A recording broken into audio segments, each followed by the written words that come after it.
few weeks ago, we shared our first film of saints and apostles restoring old masters, and this was the start of the journey of repair and restoration of the chapel paintings. We'd removed one or two paintings earlier on for a trial clean, and the results were absolutely amazing. And just look at the chapel now, 13 empty frames which once housed Christ and the apostles. Thank you for supporting Wentworth Woodhouse Preservation Trust. If you'd like to help us build something extraordinary, please give what you can by following the link in the description below. In this second episode, we follow the paintings as they're taken down from the chapel, and we join our conservators, Simon and Martin, as they assess and plan the restoration required for each painting. This is an important project because, unlike most country houses open to the public, Wentworth Woodhouse lost nearly all its contents at sales in the 1940s. But the chapel retains the pictures that were supplied for it in the 1780s, and that's a remarkable thing. Second reason is that the artist himself is an artist of international significance. He's called Gerard Segers. He's a Flemish painter in the circle of Rubens. And the third thing is, not only is he important, but there are only 5 other known pictures by him so far in England.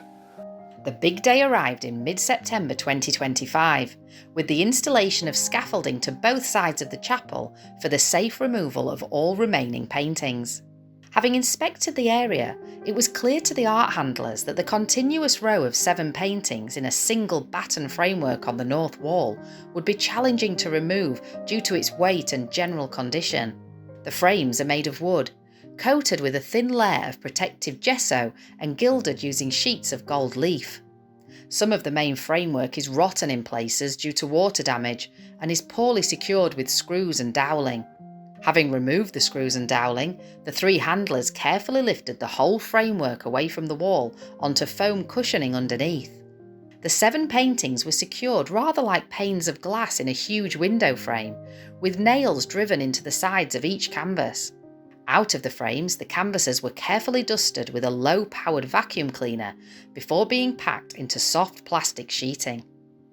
A challenging day, but the paintings were safely packed for their onward journey to our 2 conservators in London.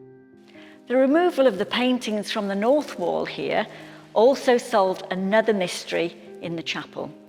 These picture frames were clearly not the original ones commissioned in 1789, but we had struggled to find out when the paintings were reframed in this rather more modern looking arrangement. But a piece of graffiti provided the final clue. In pencil, on the back of the batten framework just up here were the words J. Smith and Boy, December 1916. Even in the middle of a world war, the 7th Countess Maud had commissioned renowned painting restorers J. and H. Reeves to carry out extensive works on artwork in the house during the period 1915 to 1917. We don't know whether the chapel paintings were worked on, but they were certainly reframed in the current pattern at this time. The framework installer Smith and his assistant could have been employees or contractors of J. and H. Reeves, and it was common for craftsmen to sign their work. Safely delivered to our conservators, Simon and Martin assess their condition and consider what cleaning and repair may be required for each painting.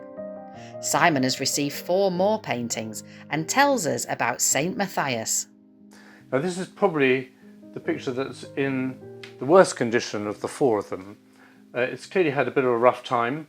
Water has poured down the front of the painting and down the back as well, and I'll show you in a minute the mould growth that's occurred as a result of that. Paint has also flaked off along the bottom where the water had pooled behind the stretcher bar, and also the painting has been leant against something, or something has leant against the picture, resulting in quite a noticeable indentation in the canvas.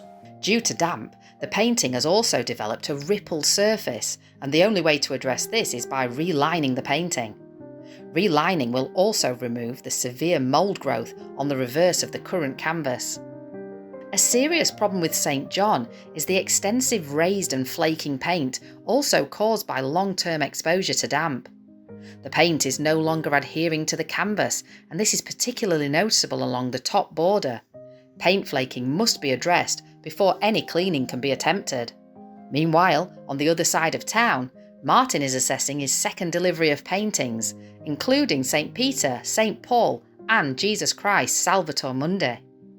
St Paul has been caught in the nick of time. He's very flaky down the left-hand side and along the top, and quite a few little bits of paint have dropped off already.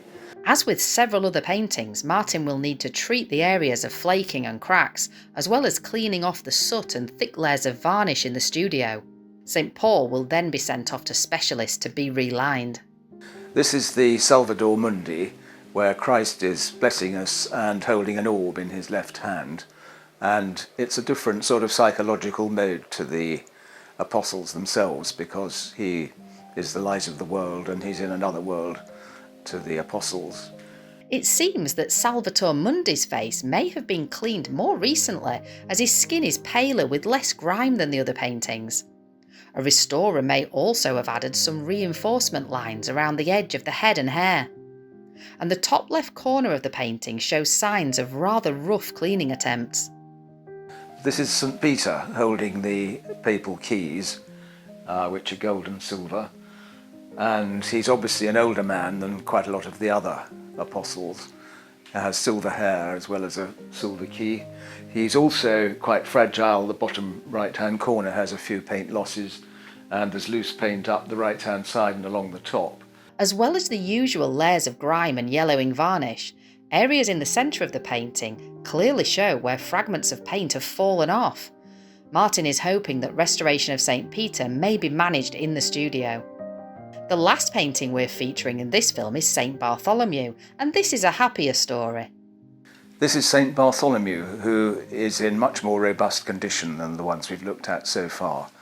He's not at all flaky and doesn't need lining, and very hard to find anything wrong with him.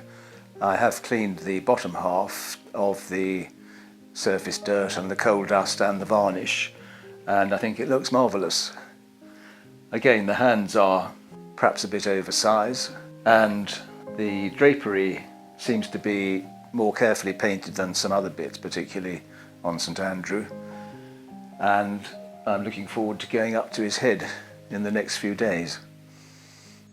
But whatever the specific state of each of the paintings, they all have one thing in common, and that's thick layers of coal dust and grime and yellow-brown varnish. We're all aware of the damage to the gardens from the late 1940s caused by enforced open cast mining, which extended close to where I'm standing on the west front of the house and not far from the site of the chapel.